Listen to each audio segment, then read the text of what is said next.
guys, welcome into Dragon Paranormal Links. We're going to be doing kind of like a little story time, urban legends, spooky thing.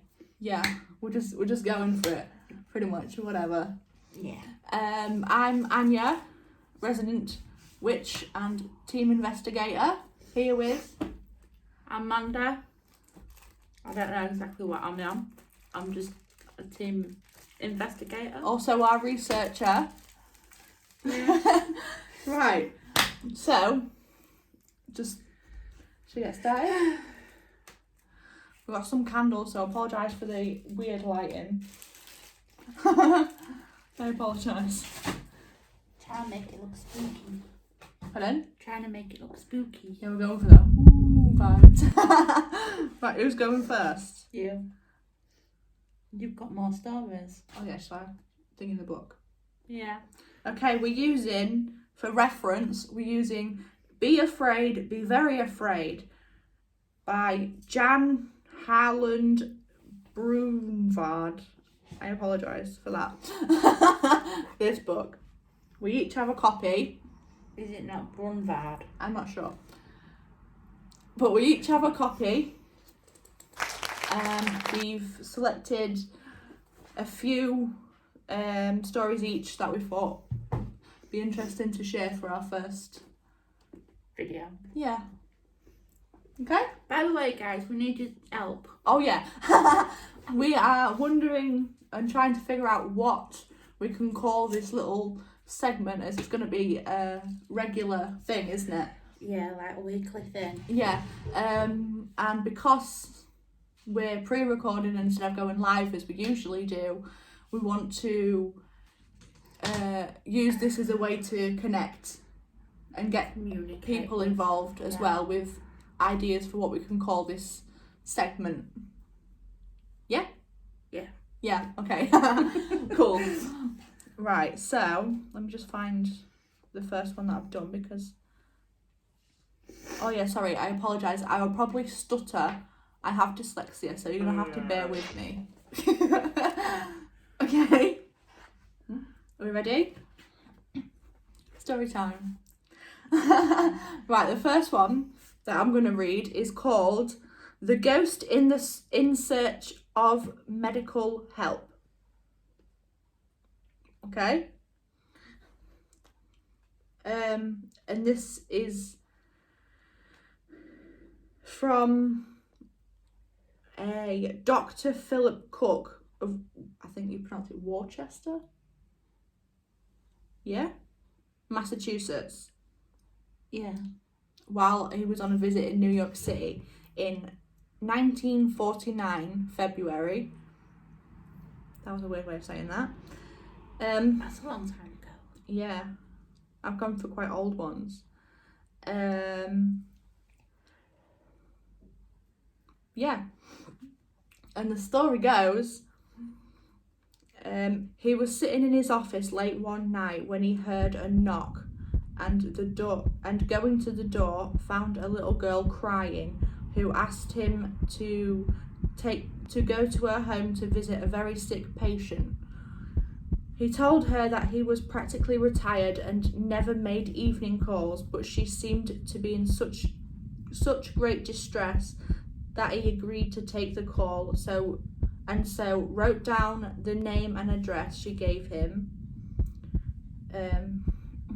So he got his bag, his hat, his coat, and returned to the door, but the little girl was gone. However, he had the address and so went on and made the call. When he got there, a woman came to the door in tears. He asked if there was a patient needing attention. She said that there had been her little daughter, but that she had just died. She then invited him in. He saw the patient lying in the bed, and it was the little girl who had called into his office. Yeah. Ooh. Spooky. Do you have any comments, questions, feelings, thoughts, anything that you want to share? What do you think to the story? I wish it was a little bit longer. Yeah, could have been a little bit longer and a bit more in detail. It's quite brush of events, but yeah, it's still a little bit spooky.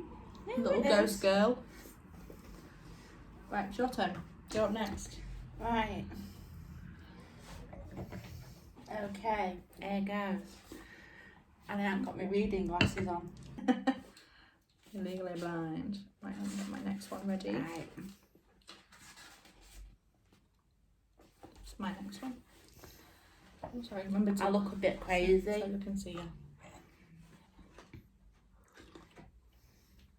you. Right. This one, I'm going to start off with an old classic urban Camera's here, legend. don't we? I just look anywhere, mate. I know, but you look kind of one-eyed if you look straight at yourself, so if you look at the camera. I just look anywhere. Okay, see yourself. If I look wrong-eyed, then I look wrong-eyed. Nothing wrong with that. Nope. Yeah, we're going for an original urban legend. Okay. Do you know which one? Honestly, there are that many urban legends that are that old, I could not hazard a guess. Bloody Mary. Okay. We're going for Bloody Mary. Right. But this one has got a bit of a twist to it, because this one, I've not actually heard of this one before. This way of summoning her. An uncommon Bloody Mary, okay. Right. During recess at school, you go into a girl's bathroom. Your friends wait outside because only one person is allowed in at a time. One girl stands at the door to turn out the lights once you're positioned in front of the mirror. Once the lights are out, you close your eyes and turn around 3 times. Then open them and stare straight into the mirror and chant, "Bloody Mary, show your fright this starry night." You have to chant slowly so she has time to come from the spirit world. Then you wait to see her face. Once you see her, you have to run out of the bathroom where your friends are waiting. If you have sinned or done anything evil in your life, then you will have 3 scratches of blood on your cheek. Not heard that one before, which is uncommon because there's a lot of Bloody Mary urban legends and folklore. There is. It's usually you say it 3 times, isn't it? Yeah. But then there's also ones that I've heard where you have to say it like 10 times as well and things like that. And she's supposed to appear in front of you in the mirror and... Okay. I'm yet to experience it, but okay. Same. I've where's tried it from? loads. Right. This one. That's Bloody Mary in the mirror. A ritual reflection of I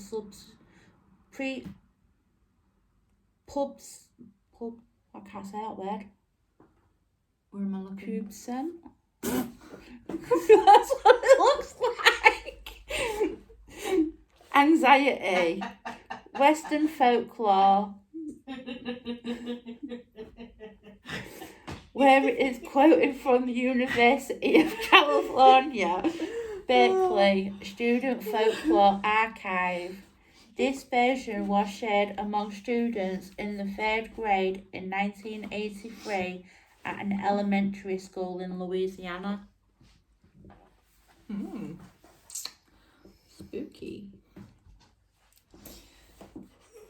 Right. Do you think we should try this version then? In a mirror? I mean, we could try it. I don't know what would come of it. Nothing. Exactly. But we could try it. It's like, we've not got this one as a story down for today, but it's like, the pig man, isn't it? Hey, piggy, pig, piggy. It's like that one. Piggy, piggy. It's like that one, isn't it? Yeah. Right. Next one we've got is called The Foreign Hotel. And the story goes, a lady and her daughter were travelling abroad and arrived late at night, very tired after an exhausting journey, at the hotel where they had booked their rooms. The mother was practically worn out. They were put into adjoining bedrooms, and the daughter tumbled into bed and fell asleep at once. She slept long and heavy. It was well in on the next day before she awoke. She opened the door into her mother's room and found it empty. It was not the room in which they had gone in the night before. The wallpaper was different, the furniture was different, and the bed was made up. She rang and got no answer to her bell. She dressed and went downstairs. Can you tell me where my mother is? She said to the woman at the reception desk. Your mother, mademoiselle? Yes, the lady who arrived with me last night. But mademoiselle, you came alone. And then she says, we booked in. The night porter will remember. We wrote for 2 rooms.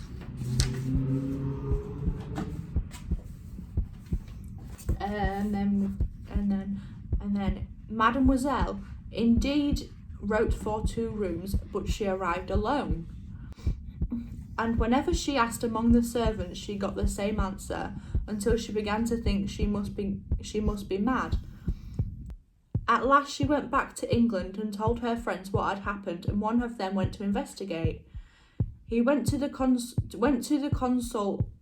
and the police and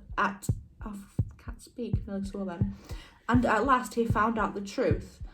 The mother had been more than tired when she arrived that night. She had been in the invasion stages of, I don't know how you say that, Chlorea. Yeah, that did say it right.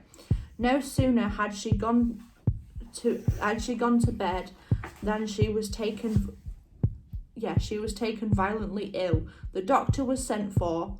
She died.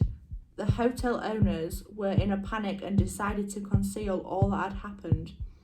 The body was carried away, the furniture was taken out to be burnt, the walls were repapered, and all the staff were told to allow nothing to be gestured of what had happened. They knew the guests would be left I can't speak. They knew that not a guest would be left to them if it was known that Chlorea had been in the house. And this one's from Catherine M. Briggs and Ruth L. Tung. Did it say where it was sat again?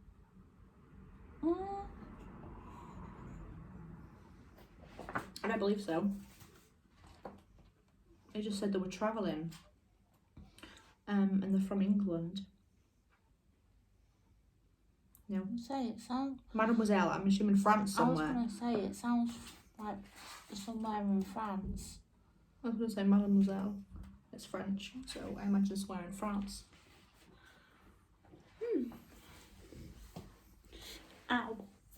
But a lot of the ones I came across were set in Paris in there, so maybe yes. Once I get comfy, I've got a dead leg. I don't put my leg underneath the table neither. What?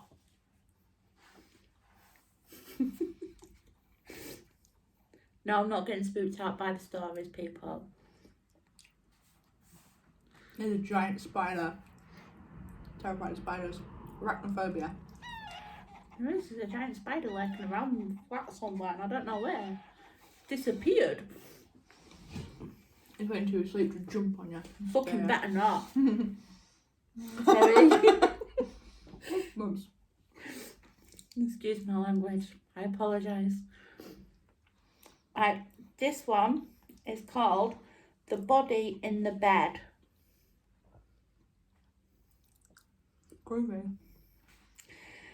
Right. It says, this was told to me by a friend who had heard it from a friend she was visiting in Arizona in 1992. The Arizona woman said, no, I can hardly see it, said this had happened to a friend of hers. This woman, with a few friends, had decided to visit Las Vegas for 3 days to do some gambling and generally imbibe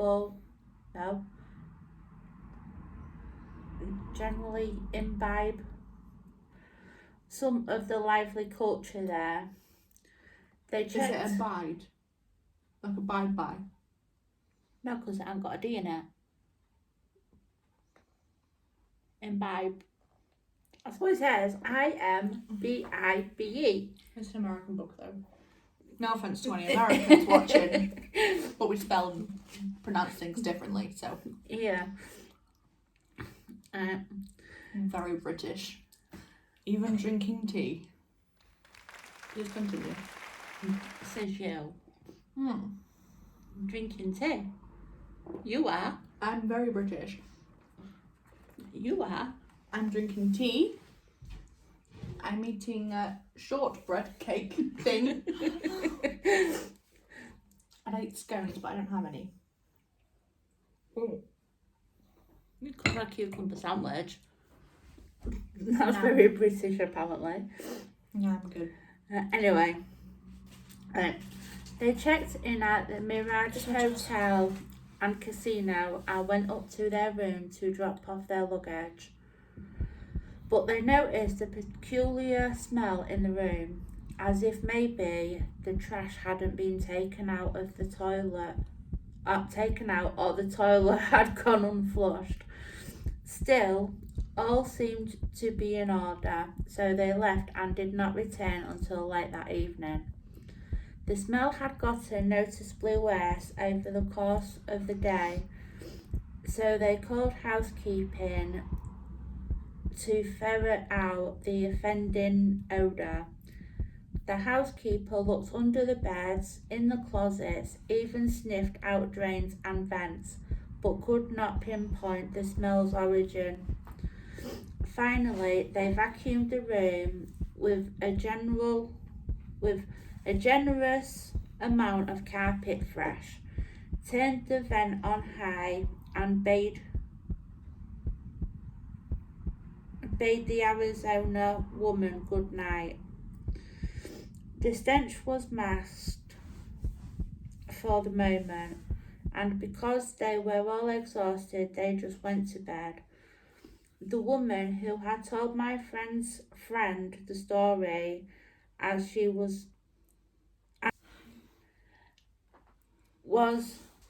her habit when in hotels, put a wallet underneath the mattress. Then they all dabbed a bit of perfume on their upper lips and turned out the lights. Getting an unbun. Imagine putting perfume in your lips. Like, what if you licked your lip and it all in your mouth? I know. I hate that. When you accidentally spray perfume in your mouth, it's like. Well, it takes the smell away, doesn't it? But I still wouldn't do it. I was going to say, you might as well squirt up your nose. Get it into your brain. Just squirt up. They all slept until late morning when the sun came streaming into the room, making it uncomfortably warm. The stench was still there to haunt them, now more potent than ever. One woman rang housekeeping once again to complain. Then she called the management office and complained some more. A small army of management and cleaning personnel arrived shortly. And again they looked high and low, but to no avail. All agreed, however, that the stench was overpowering, so the manager offered to put the women in another room. They packed up their things to move down the hall, but when the one woman reached beneath the mattress to retrieve her wallet, she seized upon something that felt suspiciously like a human hand. The mattress was pulled off the bed, and there, laying in a hollowed out spot in the box springs, was a dead man. Evidently, the man had been murdered in the room, and the murderer had hidden the body between the mattress and the box springs. He had cut out enough of the box springs and the underside of the mattress so the body wouldn't make a suspicious lump in the bed. The Mirage Hotel management tried to calm the women by offering them three free nights in the hotel and about $1,500 of gambling credit in the casino. So the manager tried to pay them off for silence, is what it sounds like. That's what it sounds like, yeah. Well, it didn't happen. The manager did it. The silence didn't happen, obviously, because it's in this book. The manager did it. It says it was sent to, I presume, the author of this book in March 1993 by a woman, I'm not saying her name. It was by a lady. Yeah, in California. A news item circulated by the Associated Press in mid-July 2003, datelined Kansas City, told of a body found under a mattress in the Capri Motel just east of downtown after a guest had spent 3 nights in the room complaining repeatedly about foul odor. A call to the Kansas City Police Department verified the incident, which seems to be a case of what we might call a fulfilled urban legend. Oops. It's good job that one's yours. I'm getting dead legs. I'm putting your ball. feet in your cake thing. Thank you. Huh. So, what did you think to that one? The manager did it. Right? How on earth did they get out of the hotel room without people noticing the hollowed part of the bed that has been taken out and the mattress? How did they take that out of the hotel without anyone noticing? Suitcase, maybe? So they didn't pack any clothes or anything to go and stay at a hotel? Well, I don't plan on it when I go to New York next year. This one is called Embalmed Alive. Can you imagine being embalmed alive though?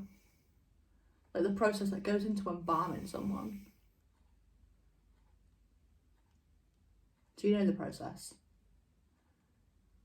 The film full of stuff, don't they? Yeah, they drain all the fluids out and then fill them full of like a this the thingy the inside of the staple the inside of your mouth. Like they put something in your mouth.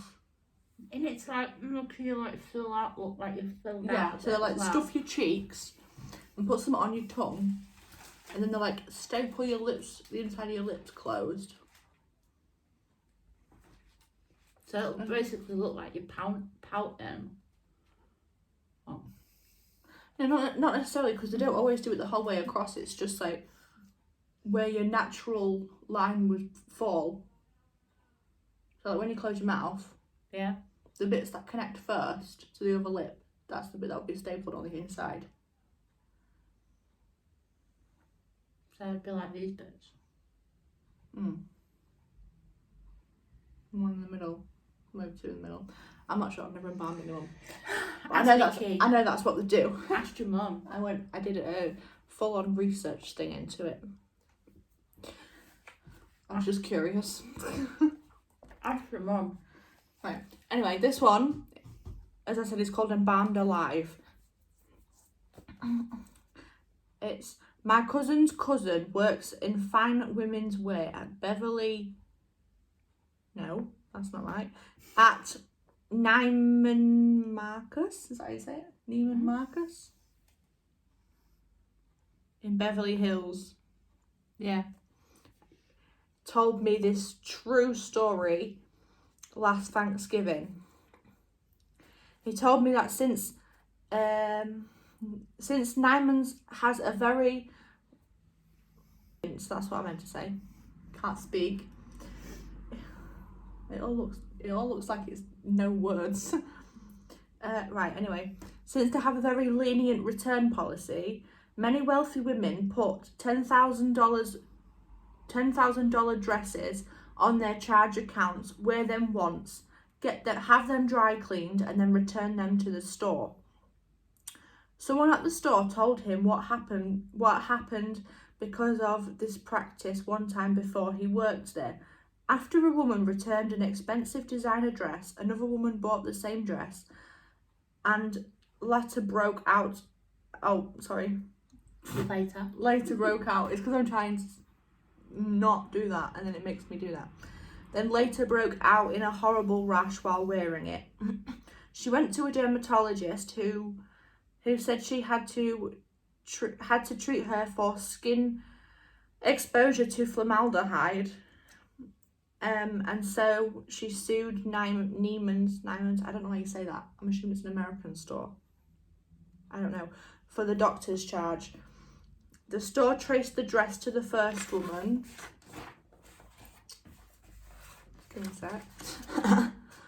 Who admitted that her mother had wanted to be buried in that dress, but her daughter didn't want to buy such an expensive dress. So she got it back from the mortician after the funeral service and returned it to the store. The second woman had been exposed to formaldehyde that soaked into the fabric from the corpse. I thought this was true until my girlfriend told me just the other day that her grandmother wouldn't let her buy dresses from the thrift shop because of a woman who died in it from formaldehyde in a second-hand dress. So this story turned out to be at least 60 years old. And that's in Los Angeles from January 1992. So it's not really that old. I know there was a reason why I didn't buy my clothes from second-hand shops. People died in them. Yeah. But, yeah. Oh, there's another story later on that is similar. So, just bear that in mind. So come inside with that. Yes. So, just warning. Before anyone thinks it's the same story. It's not the same story, I can promise you that. It's called Off With Their Heads.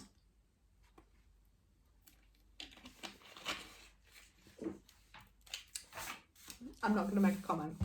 I thought you was then. I was going to, but I'm not going to. Even though I thought you was going to start singing.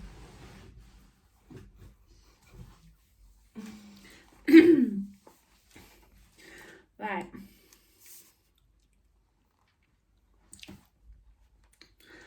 There's Ihova. It's worse than me. Ihova. Okay. I overheard this story about 2 months ago on a campus of the University of Florida here in Gainesville. Somewhere in England, a new roller coaster ride was being opened. They strapped in some test dummies, ran them through, and everything seemed okay. So later, at the official opening, all the local dignitaries climbed in to be the first passengers on the new ride. They took off and everything seemed okay. But when the cars pulled into the unloading ramp, everybody aboard had been decapitated. It seems that the test dummies were more compressible than humans. They sort of folded down into the seats, but the humans stayed sitting upright and got caught on a structural cable that was too low over the tracks at one point. Roller coasters. Take right off. Yep. Be afraid. Be very afraid. But I love roller coasters. I've never been on a roller coaster. That's gonna change. I've always wanted to go on one. That's gonna change. But the last time I went on a ride on the theme, kind of like a theme park, carnival type thing, it did not go so well. Well, it was fine for me, but for the people around me, it didn't go so well. Why? You threw up? Oh. It was on that, I don't know what it was called, like the magic carpet, you know, where it had the arms, and your seat was like this, and it went like round, and then it dropped you, Yeah. and then it went back up, and it drops you again. I had just eaten, and had a milkshake. Yes. So, right when it was going back up, it was all over everyone. Oh, that's not good. I know. I was only little. I was like 7 maybe? But that's the last time I went on a ride. It was a long time ago. There's 2 versions of this story, but I'm only going to go for the interesting one.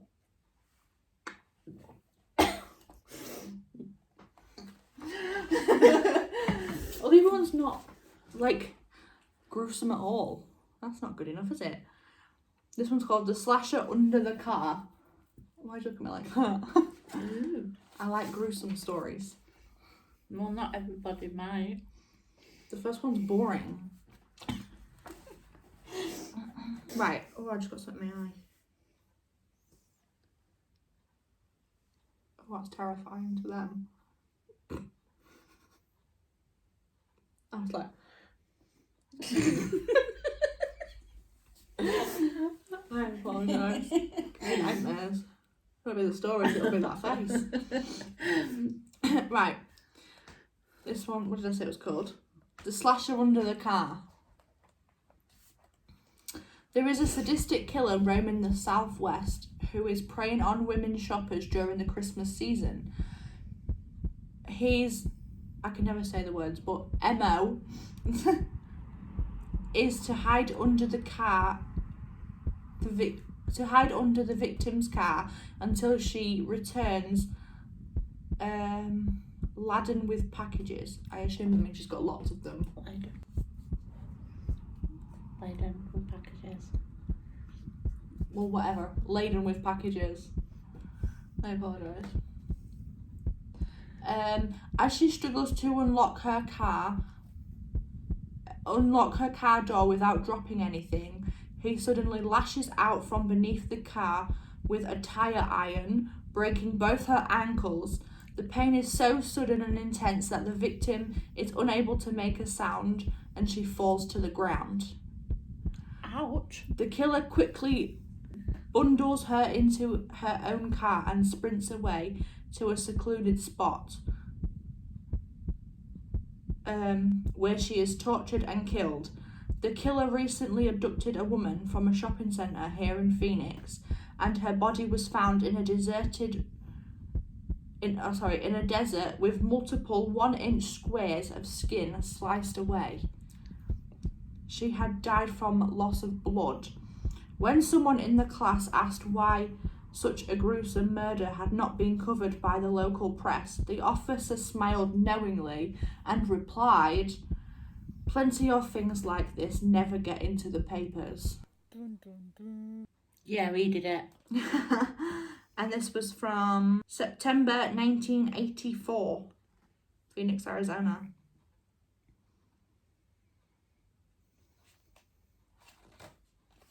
He did it. The police officer did it. This one is called Joke Turns into Horror Story. Okay.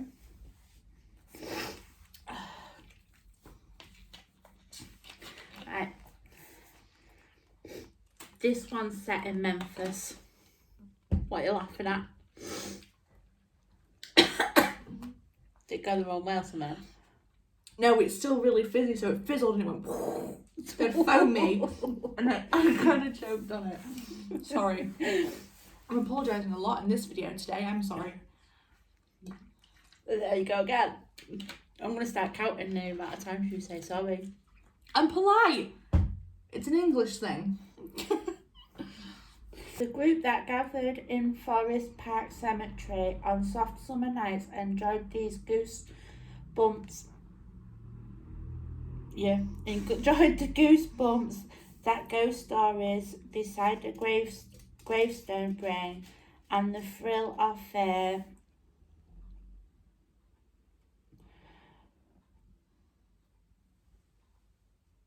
What's up?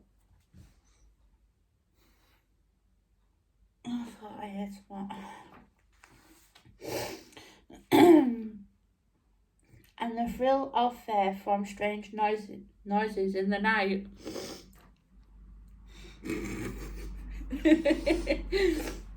Oh, like what just happened 5 seconds previously.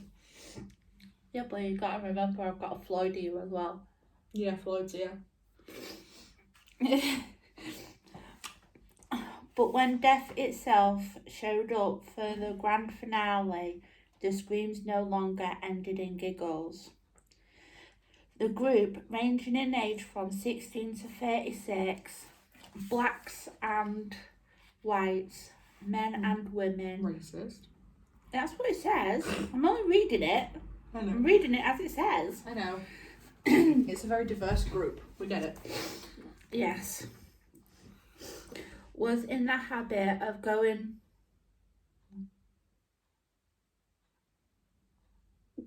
Was that you? No. I was about to say something and then that happened, so I was like, okay. Okay. In the habit. In the habit of going to the graveyard for scary thrills, said Police Captain Larry Neville. And last Friday, they had some new initiatives.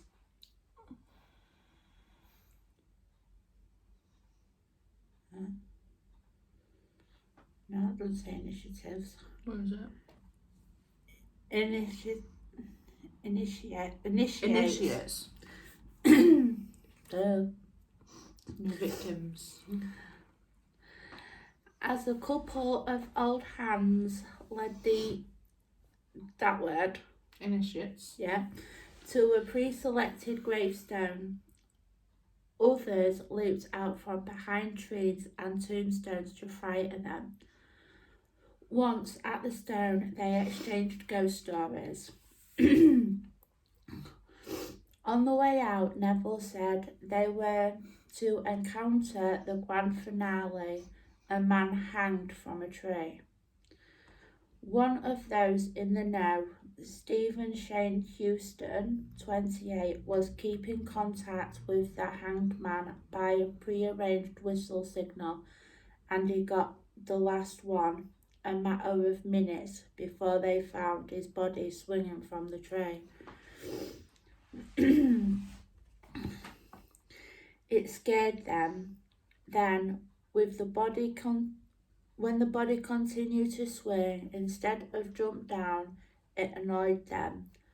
When he didn't get down, at first they thought he was kidding, said Neville. After a while, it dawned on them he wasn't breathing. Michael J.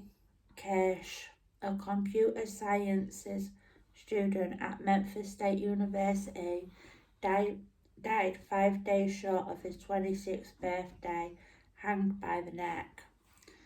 Kirsch evidently miscalculated the length of his safety rope, which was attached to a harness around his chest. He made it longer than the rope with the hangman's knot around his neck.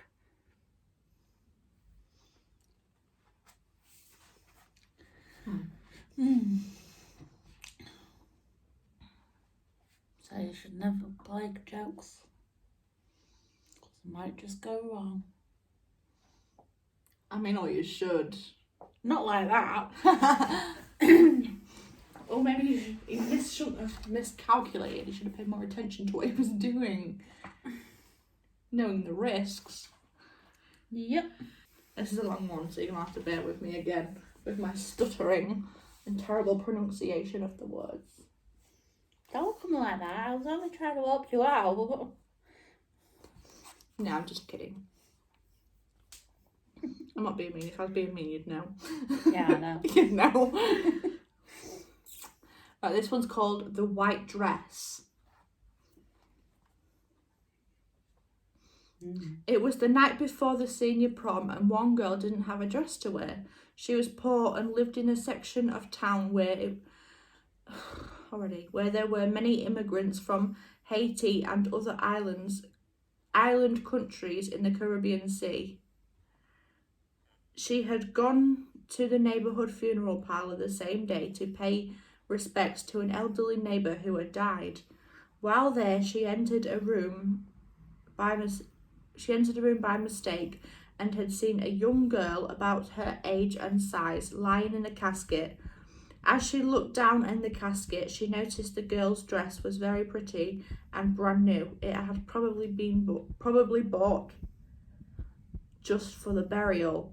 Then the funeral director came in and said it was time to close the casket. He sealed it with a big key, like a wrench, and said that the casket would remain closed until the burial the next morning. After the director left, the girl went down the hall to the room where her dead neighbour was laid out. While she was in the viewing room paying her respects, she heard a lot of crying and wailing down the hall.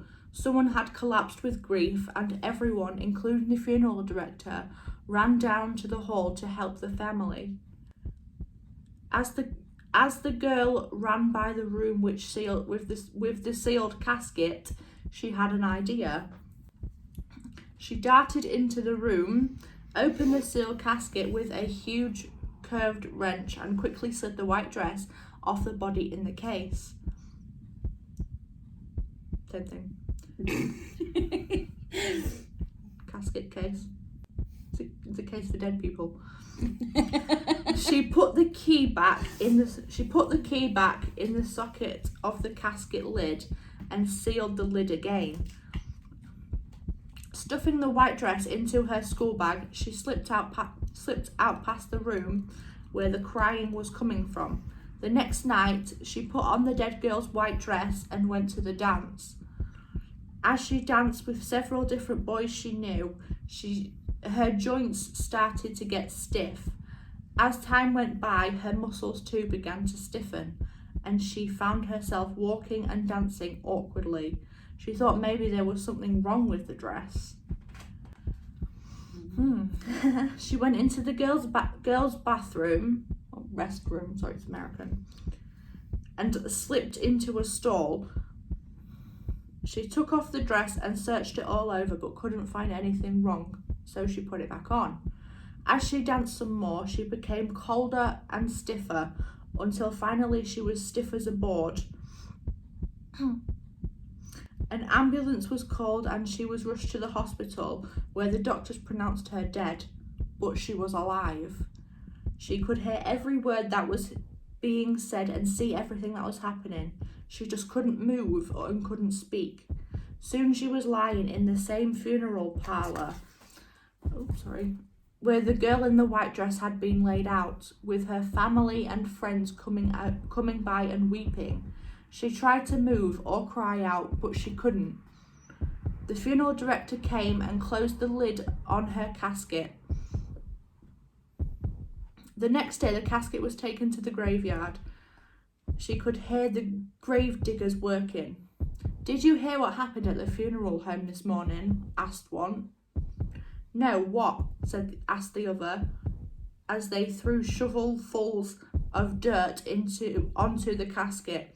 The first grave digger answered. A young mortician's assistant heard a knocking sound in one of the caskets. He opened it and a young girl in a slip climbed out.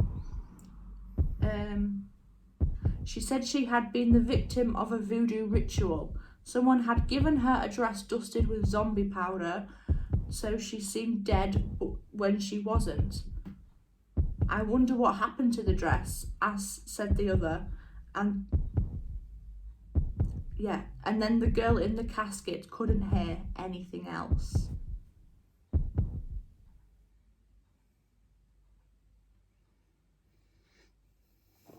The end.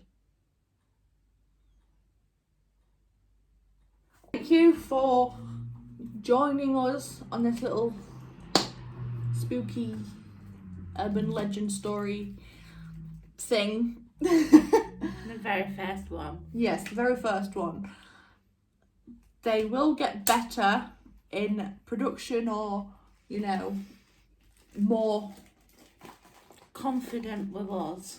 Yeah, and we'll not go off on as many tangents, because this was like, said one thing and it was like, whoop, whoop, whoop. So many different tangents. It was a non-linear event. It was a what? Never mind.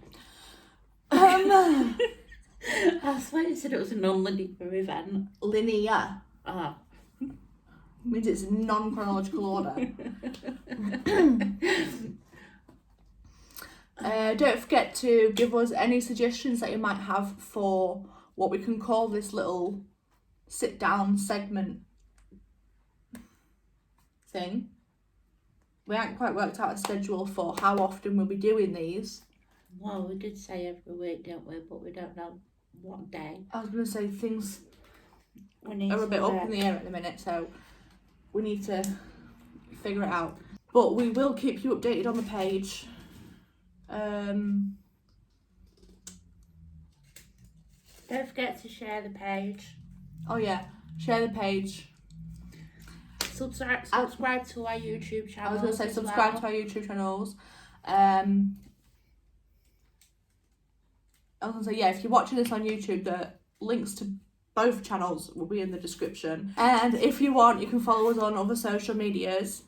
Instagram. Twitter. I don't use Twitter, but I have it. I have Twitter, I do use it. Yeah, all of our links for socials they'll be somewhere, either in the description or a bio or something. Yeah. Yeah? Okay. So, again, thank you for joining us. We'll be in a different setting next time anyways, so... Yeah. Hopefully more comfier as well. Yes, look out for that. And let us know what you think of these little chats, let's say. Well, yeah, they are, aren't they, really? Yeah. Readings, chats. Just general fun. Yeah, sit down, spooky story, candles, spook. Yeah. You can't see the candles, but they're there. And so you can see them reflecting. That's the light that we have. Like a bunch of candles here. And a lamp. It's not doing anything, but you can kind of see it in there. Yeah. Anyway, that's besides the point. Again, tangent. Okay. Thank you for joining us. And we'll see everyone soon. Well, we'll definitely see. What day are we on now? I don't know, but we're leaving. Okay. Bye for now. Laters. Ciao.